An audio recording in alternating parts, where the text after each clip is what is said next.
Sports are देख रहे हैं आप, मैं हूं आपके साथ रोहित।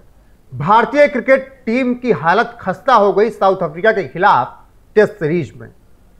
जॉन के आगे कोई नहीं चल सकता, यानी बमूमा। जिस तरीके से कप्तानी की साउथ अफ्रीका के इस खिलाड़ी ने, वो काबिल तारीफ रहे। अब इसके बाद सवाल उठ रहे हैं भारतीय टीम पर, कोच गौतम गंभीर की कोचिंग पर और मैनेजमेंट के फैसलों पर। सवाल केवल हम नहीं उठा रहे हैं, सवाल दिनेश कार्तिक जैसे पूर्व क्रिकेटर उठा रहे हैं, जो कमेंटेटर है, विश्लेषक हैं इस वक्त। और दिनेश कार्तिक ने जो जो बातें कही हैं वो बातें सच हैं।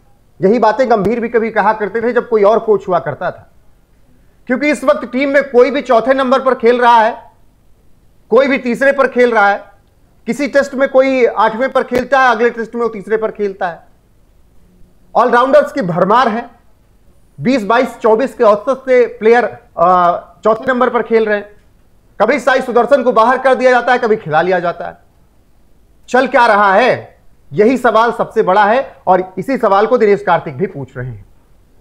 दिनेश कार्तिक का बयान आपको एक बार पहले बताते हैं, फिर उसके बाद भुवन शर्मा सहयोगी हैं, उनसे चर्चा करेंगे कि दिनेश कार्तिक ने क्या कुछ कहा। टीमें टेस्ट खेलने के लिए भारत आने से डरती थी, अब वो शायद आने में नहीं डरेंगे। 12 महीने में दूसरा व्हाइट वॉश है।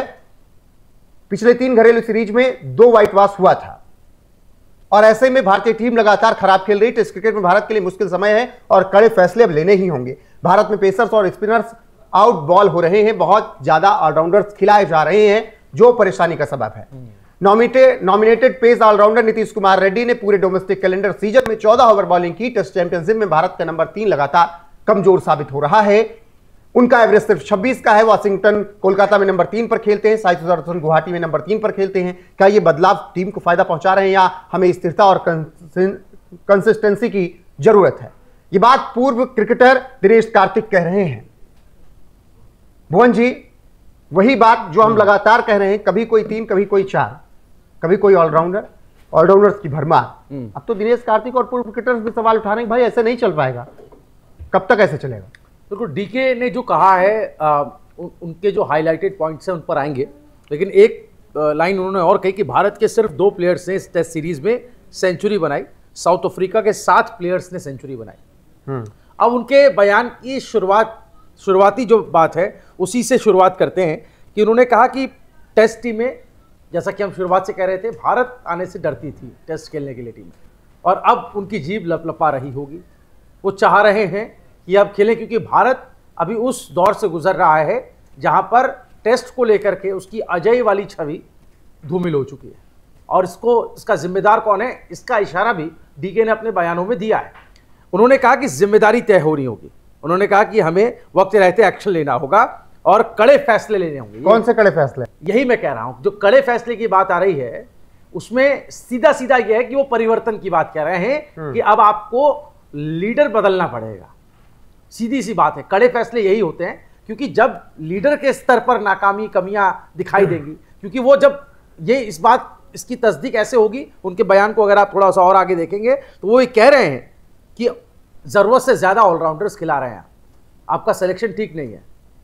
तो इशारा कोच की तरफ है। इतना जो बदलाव दिख रहा है टीम में, या जिस तरीके से किसी को भी ऑलराउंडर बनाकर खिला दिया जा रहा है, मैं लगातार कह रहा हूं, या तो आप ढूंढ लो ऑलराउंडर जडेजा जैसा, या तो फिर आधा बल्लेबाज और आधा गेंदबाज के चक्कर में मत पड़ो, वरना टीम का यही हाल होगा।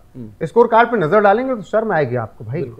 408 रन की यार भारत अपने ग्राउंड पर हार जाए। वो तो कहिए कि उन्होंने फॉलो ऑन नहीं दिया, वरना ये पारी से हार होती, पारी और 200 से ज्यादा रन की हार होती। और उनके प्लेयर मुथुस्वामी आके 7वें 8वें पर शतक कर रहा है, मार्को यानसेन 93 रन 9वें नंबर पर कर दे रहे हैं यार। वही तो बात है। और आपके ओपनर नहीं कर पा रहे हैं, आपके जो सबसे प्राइम गेंदबाज हैं बुमराह 75 रन दे डाल रहे हैं, विकेट नहीं आ रहा है उनके गेंद से। सिराज 106 रन दे के चले जा रहे हैं। कुलदीप ने 4 विकेट ली लेकिन 115 रन दे गए। अब फिर भारत की बल्लेबाजी आप देखेंगे तो फिर आपको 15, 0, 7, 6, 10, 48, 19, 5, 2 ये फोन नंबर ज्यादा लग रहा है। उनके गेंदबाजों की गेंदबाजी देखेंगे तो मार्को जानसेन 93 रन भी कर रहे हैं और 19 ओवर में 6 विकेट भी निकालते भी ले रहा है। हार्मर 3 विकेट ले जा रहे हैं, जबकि आपके पास स्पिनर प्राइम वाले हैं। फिर आप दूसरी वो उधर बल्लेबाजी देखेंगे तो स्टम्प पहले में 49 कर रहे हैं, दूसरे में 94 कर जा रहे हैं।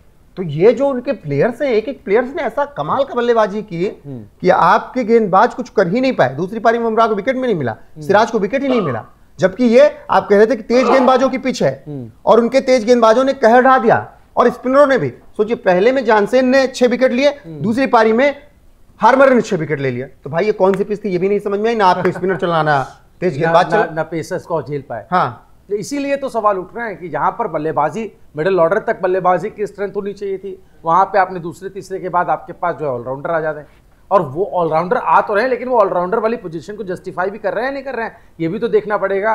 और ये कौन देखेगा? ये कोच का ही तो काम है।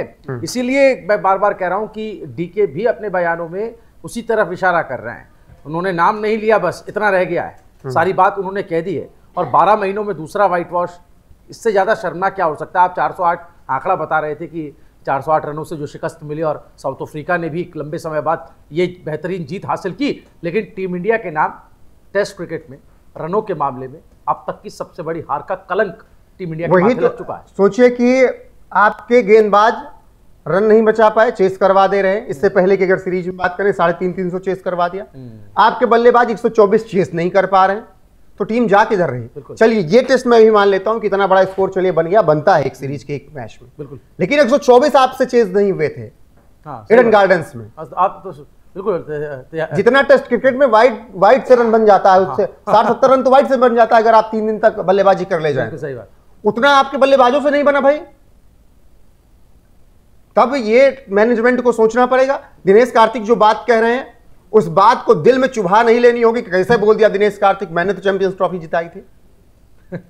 नहीं है भाई, वो क्या होता है कि शुरुआत से ऐसे रहे, तो आपका पूरा जोर टीम को जिताने के लिए होगा। निश्चित तौर पर सब प्लेयर वो कर रहे होंगे, कोच साहब भी वही कर रहे होंगे, लेकिन जो फैसले, उन फैसलों पर सवाल उठ रहा है। सुमन गिल इसलिए बच रहे हैं क्योंकि आपका ही बनाया कप्तान है, नहीं तो सबको कप्तान कौन दिख रहा था? ऋषभ पंत दिख रहे थे, सबको कप्तान कोई और दिख रहा था। विराट और रोहित को आपने हटाकर क्या हासिल कर लिया? कुछ मिला आपको?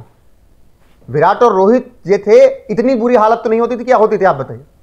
नहीं, बिल्कुल नहीं होती थी। तो आज विराट और रोहित नहीं है, आपने उनको संन्यास करवा दिया टेस्ट क्रिकेट से। विराट तो रणजी खेलने गए थे भाई, रणजी खेल के उनको वापस आना था, लेकिन विराट कोहली संन्यास ले लेते हैं। क्यों ले लेते हैं पता ही नहीं चलता है। और विराट की जगह आप किसको खिला रहे हो भाई?